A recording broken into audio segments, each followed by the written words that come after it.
his nose and mouth. A good gallon and a half of crap and vomit pouring out of this corpse's face. Yeah, those two were probably the worst.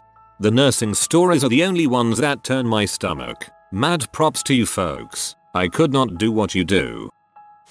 I was driving in La when a person landed 5 feet in front of my car. From what I later found out was 8 stories up. It was loud and hard sounding, not squishy sounding at all. He bounced slightly on landing. First thing I did was jump out of my car and run over to him. I remember I said, "Dude, are you okay?" which I later realized was stupid to say. His skull had cracked open and there was blood, brain, and feces on the ground. Just one of the more wild things I've seen.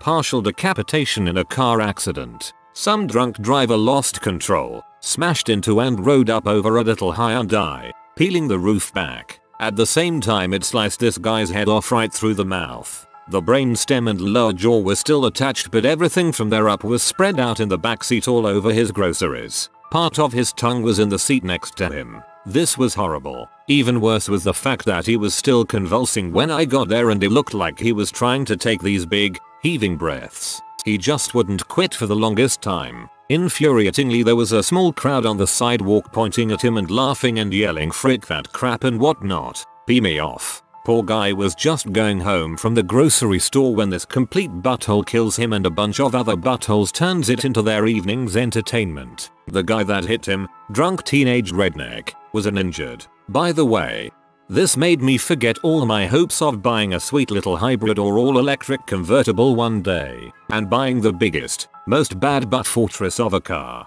I will go 10 miles per hour with 5 miles per gallon. It kills me to think that there are people out there that drink and drive and end up killing innocent people. I used to be a RM dealer. I have been drug-free and proper member of society for over 10 years now. This occurred in 1995 in a western state. I was visiting a customer, a person who happened to be the adopted son of the owners of a large local auto dealership. He was a trust fund kid, is what I mean. I'll call him Dan. Dan had been purchasing increasing quantities for some time. He had the money. He was selling as well as using. Most of what he bought was for use as a lure to get friends and maintain his social life. The town I lived in was a suburb of a much larger metropolitan area and was rather small. A week or so prior to this, a teenage girl had gone missing. I think she was 14 or 15 years old. There were flyers up at the grocery stores and gas stations, etc. It wasn't really something I had on my mind, but one couldn't help but be aware. I showed up at Dan's with a large quantity of shard and sat on his couch as I always did.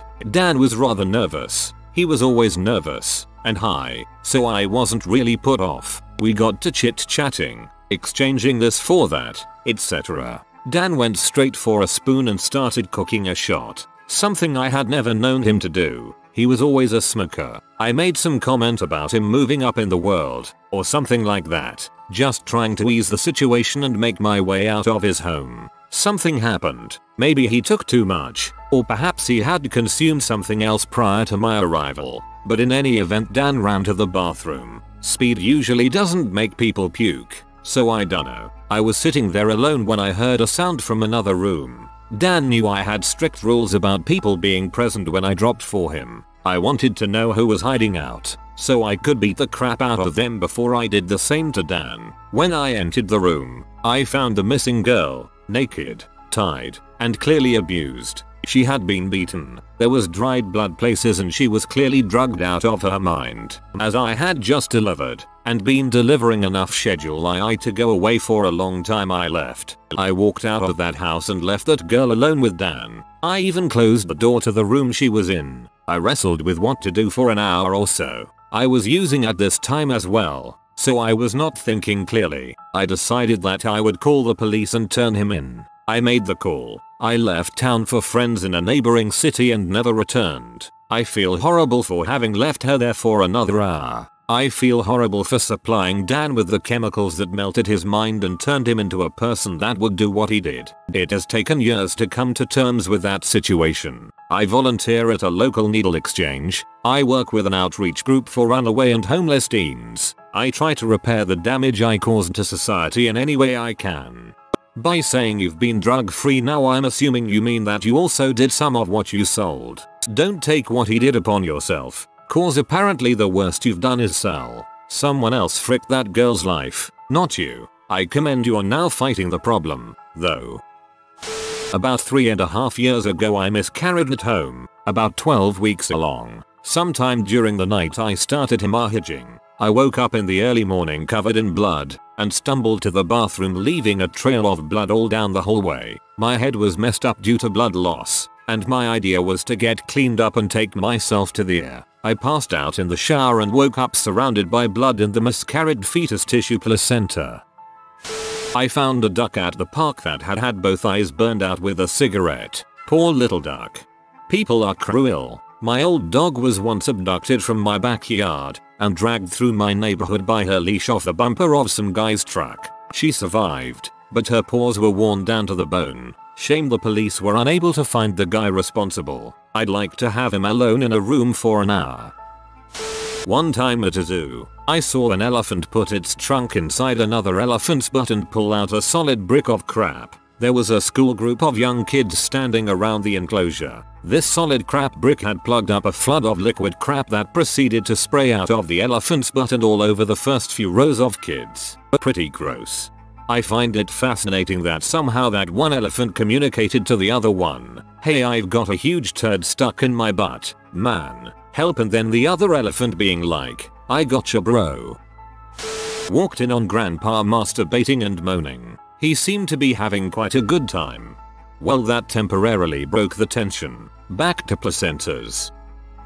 When I was shadowing a surgeon and the patient died on the table, it was an elective procedure to remove pressure on an aneurysm. The aneurysm ruptured during the procedure and the patient bled out in front of me. The problem was that the procedure was endovascular, which means it was performed through wires and catheters which were moved to the aorta through blood vessels from the thigh. You guide it through X-ray into the aorta. So all you have is this little incision in the groin and this person is bleeding from their aorta into their chest stomach. So they have to do emergency surgery. They rip this woman's stomach open and throw all her organs aside. Liver, gallbladder, intestines, etc. and attempt to repair the aneurysm. While this is happening, a surgical nurse is doing chest compression so all the innards are bouncing around. Blood is squirting absolutely everywhere and the body cavity is pulled with it. The woman's heart stopped 3 times. In the end they couldn't save her and it looked like a scene from a horror film. This gaping body pooled with blood and covered in bloody rags instruments.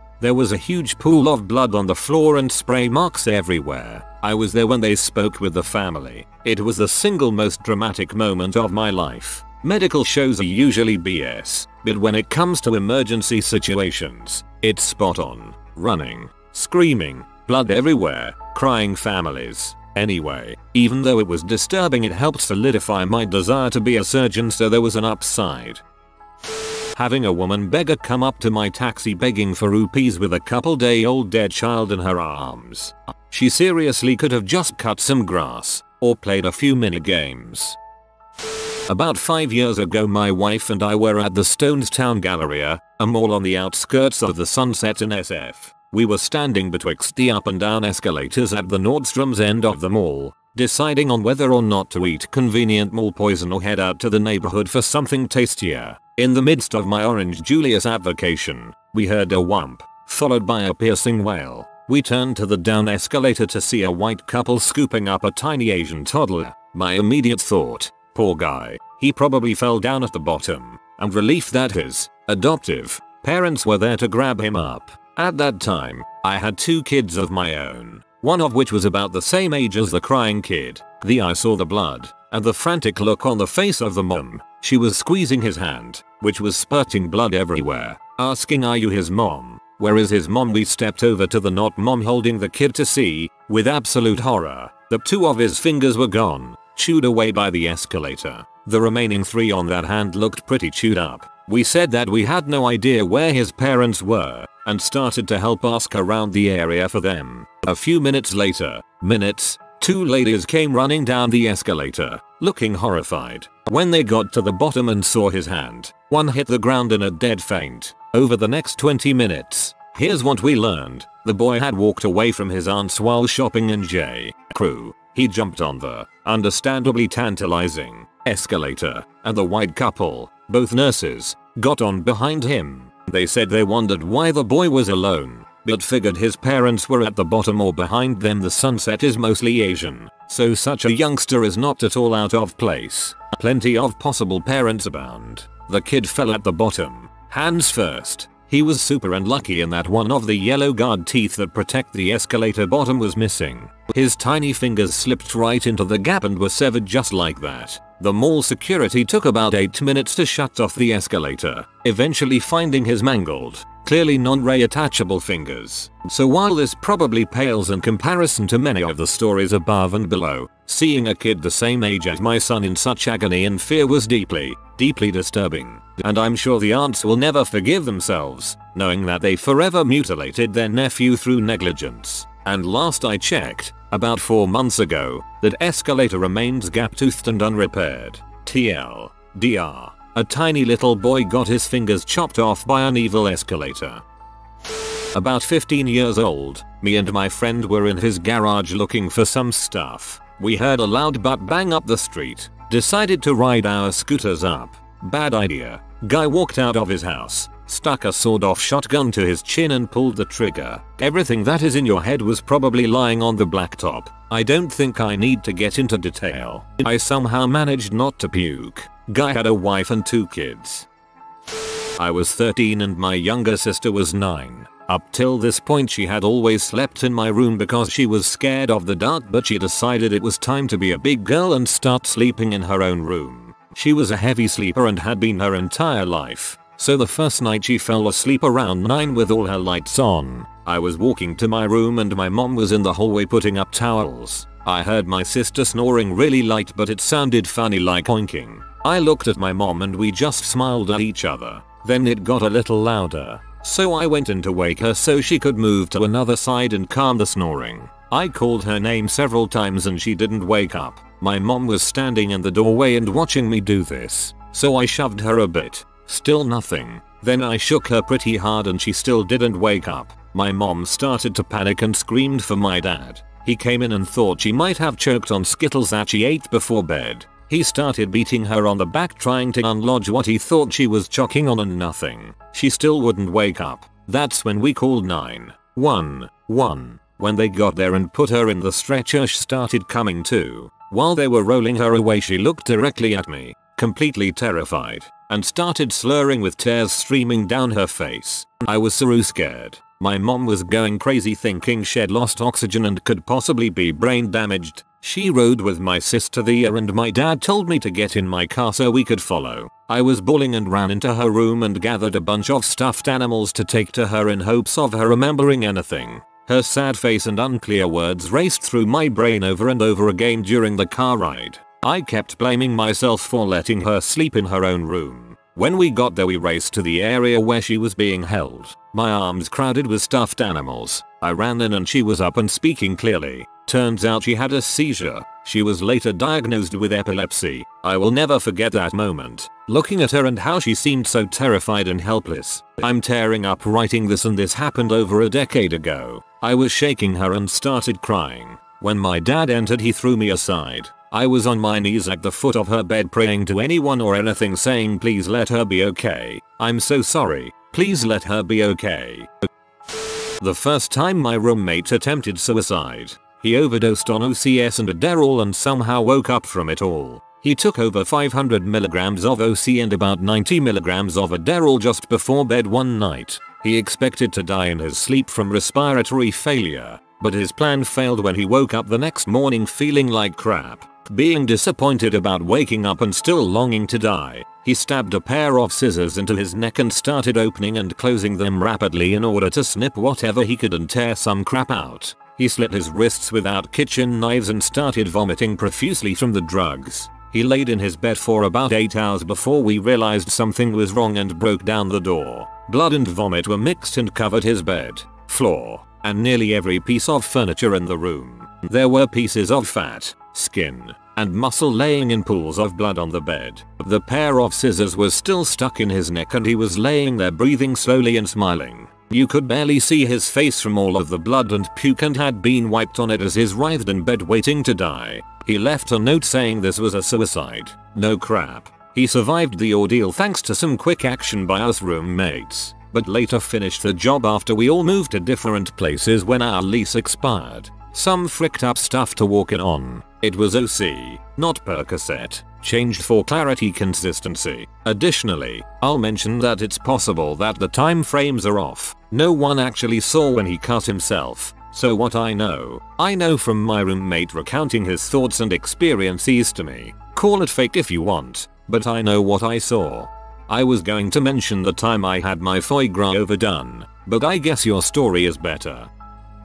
Seeing my sister 2 years older than me dead. She killed herself this January. She sliced her throat then walked outside in the garage and hung herself. For some fricked up reason I am comforted she went out in such a fricked up way. She would rub my feet anytime I asked and we talked about things we could never say to anyone else. I miss you, Leanne.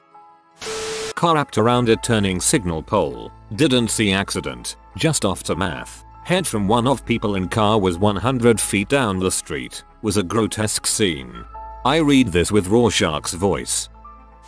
We had adopted a dog from the pound that was a German Shepherd Rottweiler mix that had been trained to be a junkyard dog. The dog became really attached to my father and was sometimes aggressive to the rest of the family in defense of my father. The dog loved my dad to death. One day my dad let the dog hang out in the garage while he went to the curb to pick out some weeds. A car approached down the street and I guess my dog figured it was going to attack my father, so he chased at it. Unfortunately the car had one of those shoddy metal trailers for hauling yard maintenance equipment with a bad sized pumper on it that overextended that ended up slicing my dog right now its side. He lived with this giant gap in his body with his internals falling out, and my dad begged me to help him keep his body shut and to move him into the car. I had to sit with this giant dog in my lap in a van keeping its body shut and insides inside. When we got to the vet he reverted to his aggressive ways and wouldn't let a doctor get near him in the parking lot. So we all stood there and watched him bleed to death. Oh my god. I'm so sorry, man. That's horrible. A mother passing her M-pipe to her 13-year-old son. I saw someone die. I was in Astrakhan, in Russia, which is a total shithole. All the pipes are above the ground. It's very industrialized. To the point the compass in our car was no longer reliable. The whole place had a bad vibe about it. Confirmed when we saw a pack of wild dogs chasing someone down the street. We were crawling down the streets at 2 AM. 7,000 miles from home, with me comparing every sign we saw to the word next to hotel in our Russian phrasebook, Gostinitsa. We found a petrol station and filled up. After almost being stranded in the middle of Kazakhstan, this had become a survival habit, along with keeping excess water at all times. There was an altercation across the street. Some people were arguing. I'm not sure exactly how many now, but I remember what happened next. We were all sort of watching it, as you do when people are yelling at each other, and then it just happened. It was so sudden, so unreal. You expect there to be a build-up, or a warning, or something to be different when someone loses their life, but the second it took was no different to the second that preceded it. One of the men had a glass bottle. We hadn't noticed it before. He smashed it against the wall beside them, with the neck still in his hands, Astrakhan daggers, I suppose, and lunged. The bottle went into his opponent's neck, and he fell, as quickly as gravity could pull him down. It was like a puppet having its strings cut, except a really heavy puppet made out of sacks of potatoes. We drove off and didn't look back. Found a hotel a while later, left in the morning, and kept driving east. I didn't know how to feel at the time and I still don't know now. It doesn't really bother me, and that bothers me the most. It didn't seem real, it still doesn't, but I know for sure it happened, and it had almost no impact at all on any of us. I saw a man die, and no one cried, no sad music played. It was very uneventful for such a violent act. It scares me that anyone could die with so little ceremony, with so little warning, with so little meaning. The whole place had a bad vibe about it. Confirmed when we saw a pack of wild dogs chasing someone down the street. Right there is where I turn around and go home. My parents have been heavy into drugs and other assorted horrible things my entire life, but one thing that sticks out is a friend of my mother's. This poor woman used to get the crap beaten out of her frequently by her piece of crap boyfriend who was always in and out of jail. One day when I was around 11, my mom brought me over to their place. The boyfriend was kicked out of his methadone clinic for stealing the drugs, so he would force his girlfriend to shoot H so she could go and he could get his fix. For those of you who don't know, methadone comes in pill form. This bastard would make this chick go there and take the pills, then come home and puke them up and he would eat it. That stuck with me.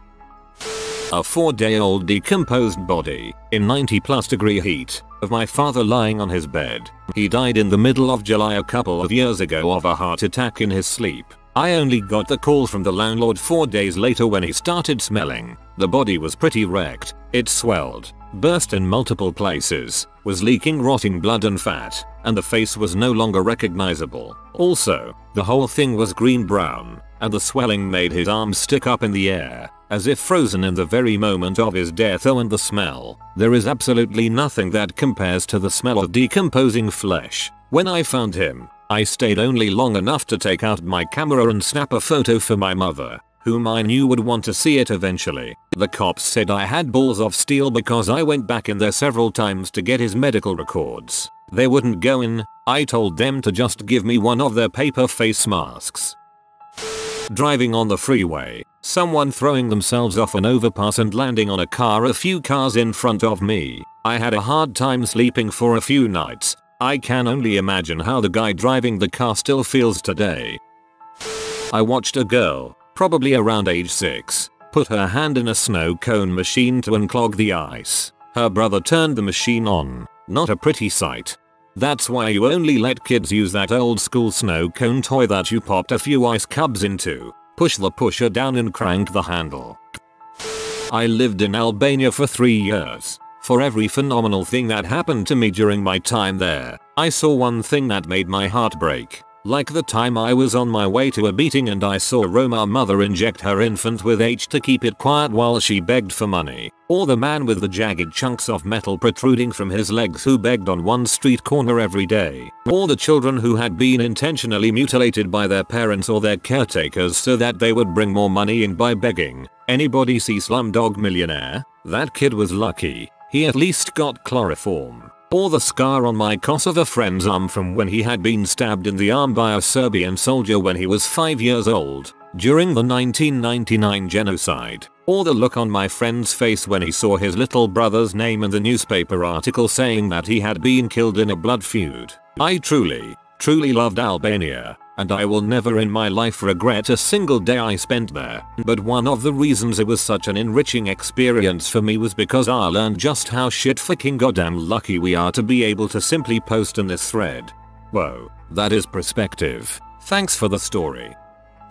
My ex-best friend, my ex-boyfriend, and I were hanging out at his ex-boyfriend apartment. We drank some tequila shots, and my ex-best friend drank too much, too fast. So, of course, an hour and a half in, all 115 pounds of her was puking all over the bathroom. I went in to clean up, which took about 20 minutes. I come out, and ex-boyfriend has ex-best friend's pants and panties off. He's naked from the waist down, and trying to harden his dong for insertion, while she's passed out. I freaked, obviously, and a clusterfuck of violence commenced. It's weird how it's always in the back of my mind, but I rarely outright think about it. He sounds like a classy guy. Once, I was working a corner at a racetrack for a motorcycle racing event and saw a man's helmet get run over twice, causing his blood and brains to be spread on the track. The head must have been in the helmet then. My own femoral artery after a biking accident. I was 12 and had set up a jump with my friends. I hit it while traveling extremely fast and it collapsed. I landed on the handlebar and stabbed and dragged myself along it. I put a 7-inch gash in my groin, only missed my sack by half an inch. My artery was intact and pumping like crazy. I was actually surprised how little bleeding there was. Holy crap.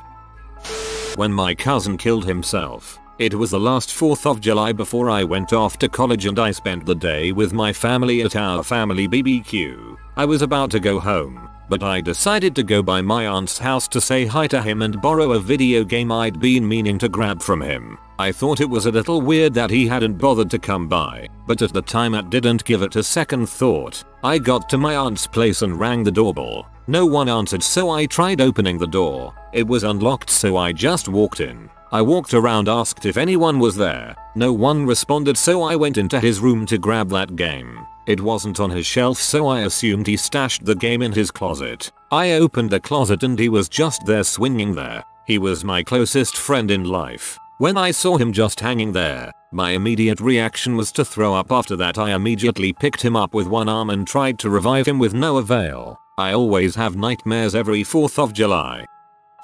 The look on my sister's face after she was violated. I think you may have been able to word that one a bit better. Standing in the middle of 6th Ave and 28th Street watching the Twin Towers flatten floor by floor. Either that, or my wife's tea after giving birth to our 9-pound son.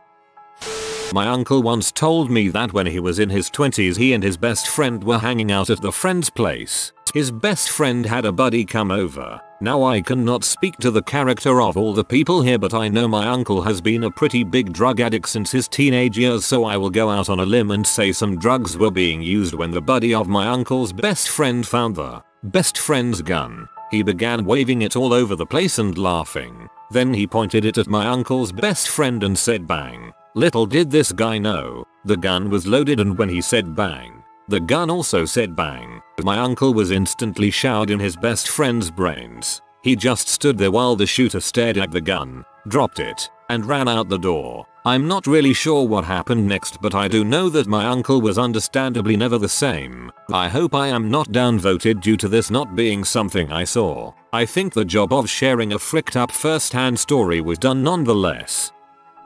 So, I was 14 and my sister was 17. My mother had asked for us for a ride with her. We lived in a desert town about 150 miles from anything. We go to this old air base and drive around and talk. My sister and mom start arguing about some stupid thing and my mom pulls over and kicks us out of the car. I was barefoot and this was the desert. So, we walk about a mile into town and flag down a cop. He takes us back to our crappy apartment and we head upstairs. When we walk into my sister's room, my mom is sitting on the edge of the bed with her long slashes on bother of her wrists. I don't remember a lot after that, but I ran downstairs and across the street to where her boyfriend was living. We called an ambulance and they responded pretty quickly. Paramedics came and took her to the nearest hospital, about 150 miles away in Salt Lake City. We found a few things around the house, like her sloppily written suicide note. She wrote it in Notepad on our computer. We've since made up, but I'm not soon to forget how she was just sitting there staring at her wrists, just waiting to die. Back in the 70s I was a kind of manager for this fleabag apartment complex in downtown Ann Arbor. It was just a big building with a lot of single rooms with a bathroom and showers on each of the 4 floors. Mostly old guys and poor people lived there. Every night I had to walk around to the halls to make sure that nothing strange was going on. On Christmas Eve I noticed that a guy had left his door open a crack, but then I remembered that he did that because he liked to have the air circulated through his room. So the next morning, Merry Christmas, I'm walking through the halls to make sure everything is okay before I go to my parents for Christmas when I notice that the old guy's door is still open. Which is strange because he always gets up at some point and closes it. So I'm thinking, dang, this is just like a horror movie. And I knock on the door and ask, hey, you okay in there? Silence, no response. Oh boy. So I push the door open and peek in and there's this old guy laying on the floor, clutching his chest with the most horrible pained look on his face. I have to go in and touch him to make sure that he's really dead. And is he ever? Cold and stiff, and I'm kneeling down next to him thinking, man, I will never make fun of those poor dudes in the movie who find the dead guy and while they're checking to see if they are dead get ripped to pieces by the monster that's still in the shadows. So I'm pretty sure that the old guy died of a heart attack sometime during the night. Man, on Xmas Eve to boot. I was never so happy to get the frick out of a room in my life. Called the cops and they took care of everything pretty quick. Boy, the rest of the day I was pretty darn thankful for even the crappiest presents I got. A dead baby amongst the trash heaps when I was about 5. My friends dared me to flip him over with a stick. So I did it. That scene from Eternal Sunshine with Joel killing a pigeon using a hammer was very emotional for me when I saw it for the first time. Also, a cut up fetus on a surgical tray from an abortion when I was 4 or 5. And yes, my knowledge of dead baby jokes is nearly encyclopedic. I had a part-time job at a home for the aged and disabled just after graduating high school. One day I walked into the room of an old guy that the full-time staff called Grotty Gotti. He was scooping crap out of his pajamas and into his mouth. He saw me come in and looking into my eyes pleading for help he says, I am eating my own crap and I can't stop. When I was in college I witnessed a murder. I saw a gay dude get stabbed at least 15 times in his chest and stomach just for walking down the street with his boyfriend. I was sitting in my apartment at the time and I saw it from my window. I called 911 and went down there when the cops showed because I figured they'd want to talk to me. What with me being able to give a basic description of the guy who did it and everything. The stabbed dude died while they were loading him into an ambulance right in front of me. sending the boyfriend into absolute hysterics. Sadness. I have two. One is real and the other, well, I'll explain that in a minute. The first one was when my sister and I were teens and shared a room. One night I was woken up by her falling onto my bed in the throes of a seizure. She had bitten into her tongue, so there was bloody foam coming out of her mouth and you could only see the whites of her eyes. She was making this horrible, inhuman sounding moaning noise. Turns out she had epilepsy, which now is thankfully controlled. Scared the crap out of me. Even now remembering it makes me shake. The second one, happened when I lived in London with my ex. I have bipolar disorder and it tends to go psychotic when I am off my pills. Anyway, one night I walked past our living room door and saw inside there was blood and brains splashed all over the walls. It looked like a massacre had happened in there. My ex came down and confirmed there was nothing there. I was hallucinating. A couple of days later I walked into the computer room and saw a man in an electric chair in the middle of the room, obviously dead and crawling with maggots. So it happened in real life, but wasn't real, so I don't know if it counts. I watched a 12-year-old blow himself up in Iraq. My dog died in my arms as we wheelbarrowed him to the top of my driveway trying to get him to the dog hospital after he ate a bag of snail bait. After hyperventilating for an hour and losing control of his muscles, he finally died when I finally got someone with a car to come pick us up. Every muscle in his body shuddered and tensed up and he was whimpering all at once like he was feeling some intense pain. Then all of a sudden everything relaxed and he let go. Miss you, buddy. Almost similar experience. Dog cut vein on glass shard when she broke a window. I was alone watching sister held dog as she was bleeding to death. Blood everywhere around the house. Me just out of my crap trying to save this dog. I was 11. Mom came home and found us. Dog lived for another 10 years. Everything went better than expected.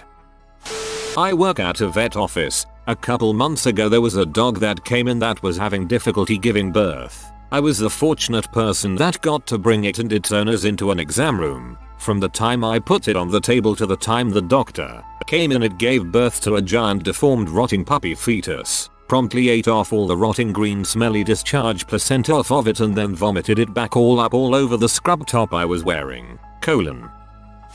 I emptied porta potties for a bit. Not the cleaning and scrubbing deal, but the hey look I have a truck full of butt juice kind of thing. One night at a jazz festival my partner had plugged the hose into the back of the porta potty to commence suction. It went pretty well until the hose stopped sucking. Standard procedure, you remove the hose and stick your hand, which is encased in a totally awesome glove complete with dunksmall built right into the hole to manually remove the object clogging it. So my partner sticks his hand in and freezes. He's standing there, as if he just had a heart attack. After I call his name a couple of times I walk over to him from the truck and he slowly pulls his hand out. His glove had a good 15 syringes stuck into it. Thankfully none of them pierced his skin. But heck, 15 syringes in a porta potty at a jazz festival? I mean WTF.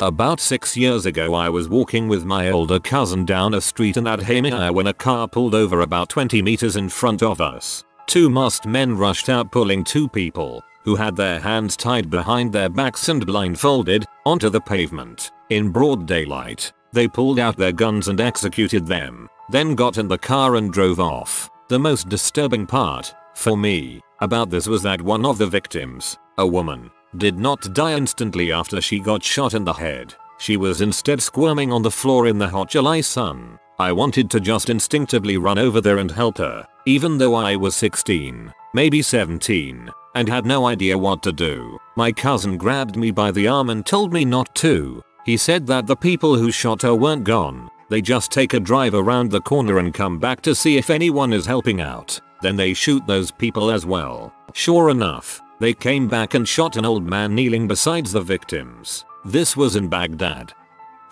I'm a taxi driver in San Francisco. One night, I picked up a very drunk gentleman who started to feel sick during the ride. I informed him that there would be a $100 vomit cleanup fee if he hurled inside my cab. Upon hearing this, he undid the top button on his shirt and proceeded to vomit down his own shirt. I was so entertained by this that I waived the vomit fee.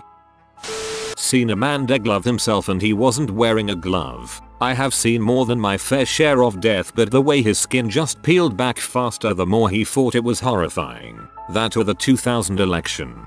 Word to the wise, do not Google the word deglove. You have been visited by the science doggo. Upvote now and you will get high grades and good results within the next week. If you are new to the channel, you can subscribe. I publish new videos every day. Until then, check out another video, or don't. Either way, have a great day you magnificent people.